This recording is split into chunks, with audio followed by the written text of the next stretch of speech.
Boa noite, rapaziada. Tudo bem? Robilu na área aí de novo. Beleza, né? Xadrez geopolítico, né? O xadrez geopolítico lá do Oriente Médio, né? Tá cada vez, né, ficando mais complicado, né? Mas eu vou pedir uma moral hoje pra vocês, né? Uma moralzinha pequena aí. Se vocês puderem dar uma moral no meu Pix lá, né? R$1, R$5, não precisa ser mais do que isso, não. É danilimahamos@hotmail.com. Por que esse Pix aí? Porque é conta conjunto com a patroa. É isso. Na hora que vocês colocarem alguma coisinha lá, tá? Vai aparecer, né? Por que eu tô falando isso aí? Exatamente porque, né? A gente, né? Tem uns gastos aí, né? Tem uns livros aí, né? Tá, isso não deu pra ver direito, né? Petróleo, né? Tem aqui a questão da pobre nação, né? Do Robert Fix, né? Então a gente, né, gasta um pouquinho com algumas situações aí. Bom, o que nós temos para o momento, né, desse xadrez geopolítico do Oriente Médio? Ou seja, tem coisa pra caramba, né? Conforme a galera fala aí, né, é o estômago geopolítico do mundo, né? Então as últimas informações que a gente tem aí são informações um tanto quanto aterradoras, né? Bastante aterradoras. Tipo informação que o que? A qualquer momento, né? Ou já está acontecendo, a gente assim não tem muitas informações, que Israel vai fazer uma guerra de aniquilamento, né? O que é uma guerra de aniquilamento? Ele vai destruir, né, a faixa de Gaza, né? Já é uma grande potência, né? 9 milhões, né? 363 mil habitantes, né? A faixa de Gaza com 2 milhões e 400 mil, uma densidade demográfica, imaginem vocês, hein, de mais de 6 mil habitantes por quilômetro quadrado, certo? Então essa guerra aí vai ser o que? Uma guerra que me parece que vai durar bastante tempo, né? Não vai ser uma guerra que vai ser resolvida rapidamente. Vou conjecturar, né? Vou dizer o que eu acho que pode estar acontecendo. Nós temos informações que o Hamas, né, ele já construiu mais ou menos, inclusive essa informação é de um amigo meu, o professor Wagner dos Santos Alves, né, que a gente não trabalha sozinho, ninguém faz nada sozinho, né? Os livros ajudam, os colegas ajudam, né?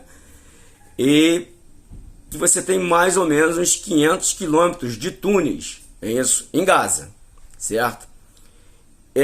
Gaza é uma grande, né, uma grande área muito pobre, um grande favelaço. Então você tem muitas vielas, certo? Então você vai ter lá uma guerrilha urbana bastante poderosa. Então os conhecedores do território. Veja bem, aqui não tem ninguém nem de um lado nem do outro. O que acontece? Certa feita um cara me perguntou assim: qual é o objeto de estudo da geografia, né? No caso de uma das matérias que eu sou formado aí. A geografia, o objeto de estudo dela é o espaço geográfico. Então o geógrafo ele tem que entender um pouquinho de cada coisa, né? E a história, né?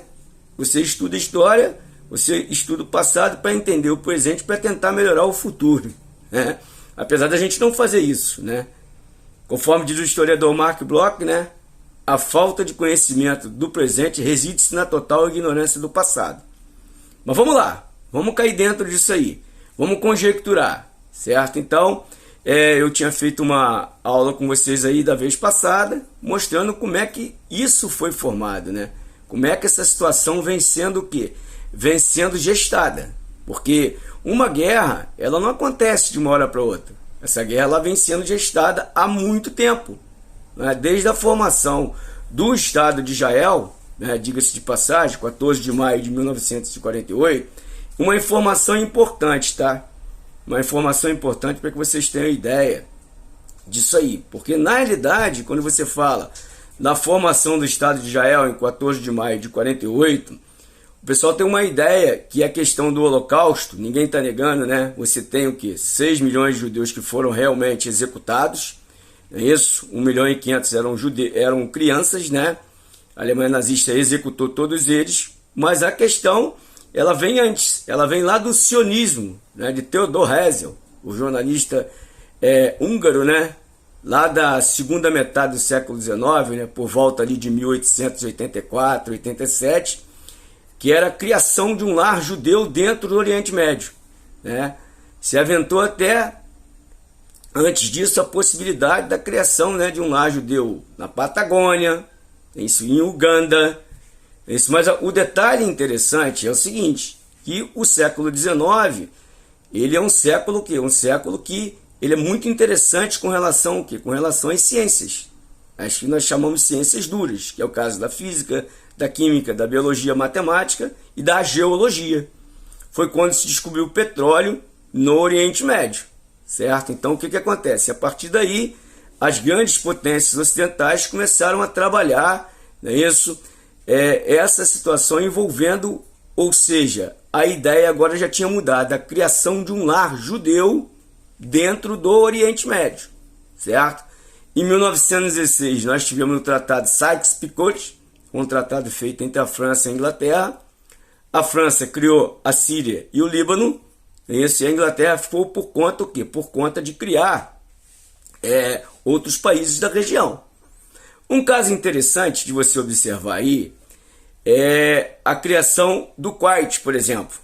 Por que eu estou falando isso? Porque o Kuwait, juntamente com a sequência da produção de petróleo no Oriente Médio, é Arábia Saudita, Irã, Iraque e Kuwait. Certo? Na realidade, o Kuwait foi criado mais ou menos em 1913. O Kuwait pertence ao Iraque, né? O Kuwait era a 19ª província do Iraque. Poxa, mas o que aconteceu? Aconteceu que quando perceberam que essa região ela tinha muito petróleo, o que fizeram? A Inglaterra foi lá e criou um país chamado Kuwait, que é governado pela família El Sabah, que é uma grande aliada das potências ocidentais. Então, o que acontece? O que o Kuwait faz? O Kuwait recebe uma proteção das grandes potências ocidentais e também daquele tripé geopolítico que eu falei, que está sendo o quê? Nem é mais um tripé, né? É uma grande corrente que está sendo engendrada ali no Oriente Médio, com a Arábia Saudita, com Israel, com Emirados Árabes, né? Com o próprio Kuwait, com esses países que têm muito petróleo, exatamente para confrontar essa questão, essa questão do Hamas e confrontar também a questão da Palestina. Então, aí é um caso aí é um caso interessante de você observar. Porque, na realidade, o que acontece? Você trabalhando, porque dentro de várias questões do Oriente Médio, você trabalha uma delas, que é a questão do petróleo, que é o ouro negro, né? Que nós somos frutos de uma civilização chamada de civilização do petróleo. Nós somos o homem hidrocarboneto, não é isso? Então nós somos altamente dependentes de petróleo. E a sociedade americana, né, estadunidense, né, como diz o amigo meu, os Estados Unidos, né, eles, apesar de ter muito petróleo, né, eles têm o que? Eles têm essa aliança com Israel. Exatamente porque 70% da economia americana ela está assentada no pilar judaico. Dos 340 milhões de habitantes que tem nos Estados Unidos, você tem uns 8 milhões que são judeus. Os judeus são as grandes fortunas do mundo, né? Por quê? Porque realmente são bons em tudo que fazem, né? Então tem uma questão também ligada à questão da religião judaica, que é a questão da perfeição, né? Quando eles entram para fazer alguma coisa, eles entram para fazer muito bem. Então o que acontece? Não perdendo o fio da meada, né? Por volta de 1917 foi feita a Declaração Balfour. Balfour, né? James Balfour, em inglês, ele o quê? Ele deu a ideia, também deu força para você criar um lar judeu dentro do Oriente Médio. E essas situações, elas foram o quê? Elas foram crescendo cada vez mais. Na década de 30, também comentei com vocês, né, a questão do Davi Ben-Gurion. Davi Ben-Gurion, também conhecido como o Leão da Judéia, né, por conta das perseguições, de coisas que ocorreram com os judeus ao longo de toda a história. O Davi Ben-Gurion, ele disse, né, o nosso Estado vai ser formado nesse século, mas nós temos que estar preocupados com duas situações: segurança e água. Exatamente daí que vem a ideia do rio até o mar. Beleza? Então, quando acabou a Segunda Guerra Mundial, em 1947, a ONU e a Inglaterra, elas já tinham traçado isso ali, essa região. Isso onde seria o que? Ali, veja bem, certo? Você teve entre 64 a 70 DC um confronto, isso, a guerra entre os romanos e a Judéia. Uma guerra que os romanos acabaram vencendo, né, lá na fortaleza de Massada. Os judeus ficaram lá a mais ou menos 950 metros, né? É um platô, né? Usaram tática de guerrilha, né? Que vai ser usada pelo Hamas provavelmente, né? Porque o exército israelense é muito poderoso. Então, nessa guerra aí, essa guerra entre Roma e a Judéia, o que aconteceu? Os judeus perderam e dispersaram-se daquela região, a chamada diáspora, né? E aquela região ela foi ocupada por outros povos, no caso dos árabes, depois também o que? Chegando ali os palestinos. Beleza? Beleza? Tudo certo? Beleza. Então, quer dizer, a ONU e a Inglaterra, elas fizeram esse mapa, né? Mas aí é aquele negócio, né? Como ao longo da história, né, o judeu vem sendo muito perseguido, ele não respeitou a partilha feita pela ONU e pela Inglaterra. E continuou com aquela ideia, né, de do rio até o mar. O que é isso do rio até o mar que tu tá falando, cara? Do rio até o mar é do rio Jordão até o mar Mediterrâneo. Você pensa bem, você está numa região que a região não tem água, é um deserto. É uma região de estresse hídrico, né? Então, realmente, eles fizeram o estado do rio até o mar, certo? Que é o estado o quê? É o estado de Israel. Só que aconteceu o seguinte, assim que o estado de Israel ele foi formado, o que aconteceu? Os árabes perceberam, ou acharam, que seria muito fácil, porque era um estado novo, né? E sendo um estado novo, o que iria acontecer? Uma guerra contra eles seria muito fácil, mas só que Israel estava se preparando, né? Há mais ou menos 18 anos atrás, para esse confronto. Não é à toa que Israel hoje, ao meu amigo Rogério Calcagno Soares, né? Tem lá as startups, não é isso? Eu vou estar errado aí que não sei falar inglês, né? Você tem lá um grande Vale do Silício. Israel tem uma tecnologia de ponta bastante avançada, certo? Então, quando você criou essa guerra aí, o que vai acontecer? Vai acontecer que você vai ter uma sequência de guerras. Essa foi a primeira guerra. A guerra árabe-israelense, uma guerra já vencida pelo Estado de Israel, o que apavorou os árabes. Os árabes ficaram apavorados em 48, porque Israel mostrou uma eficiência muito grande. Israel é muito eficiente, por exemplo, por isso que eu falo com vocês. A história tem que ser contada com verdade, não adianta você querer inventar história. Israel tem muita eficiência na Guerra do Deserto, porque a Guerra no Deserto, leiam um livro do Márcio Scalércio, Oriente Médio, ele é que fala isso. A Guerra do Deserto é como se fosse uma corrida de Fórmula 1. É isso. Você tem que ter o piloto, mas tem que ter a equipe. Israel tem os dois. Certo? Então sabe trabalhar muito bem com essa questão da guerra no deserto. Beleza? Então já venceu essa guerra, o quê? Essa guerra de 48. Muito bem, vai apavorar. Claro que vai apavorar. Porque os países árabes, o que eles vão fazer? Eles vão montar o pan-arabismo. Veja bem, que você está na Guerra Fria, você vai montar o pan-arabismo, muitos chamam de socialismo árabe, liderado por Gamal Abdel Nasser, o presidente do Egito, na década de 50. E daí o que? Daí você tem a Síria, a Jordânia e o Egito. E mais outros países que vão entrar dentro do quê? Dentro desse contexto aí também. Então é muito importante você estar olhando isso aí. O que aconteceu? O Nasser, né, ficou bastante empolgado.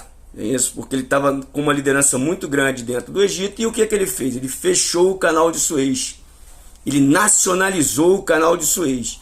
Essa nacionalização do canal de Suez fez com que o quê? Você tivesse problema. O canal de Suez foi construído em 1869. Essa construção foi feita exatamente para que as grandes potências ocidentais ali, no caso da Europa, principalmente a França e a Inglaterra, viessem buscar petróleo, isso, no Oriente Médio.